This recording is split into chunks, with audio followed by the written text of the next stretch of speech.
Nakumpiska ang tinatayang 95,200 pesos halaga ng shabu sa isinagawang drug bypass operation ng Digos PNP sa Purok Ostrich, Aurora Extension, Barangay Zone 3, Digos City, Abril 14, taong kasalukuyan.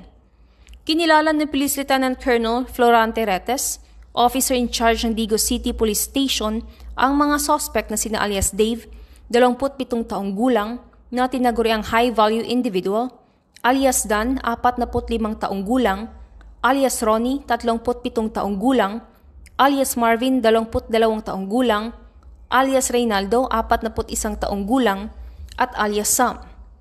Ang mga suspect ay tinaguriang mga high-value individual sa nasabing lugar.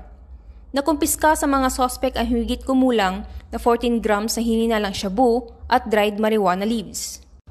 Mahaharap ang mga suspect sa kasong paglabag sa Republic Act 9165 o Comprehensive Dangerous Drugs Act of 2002.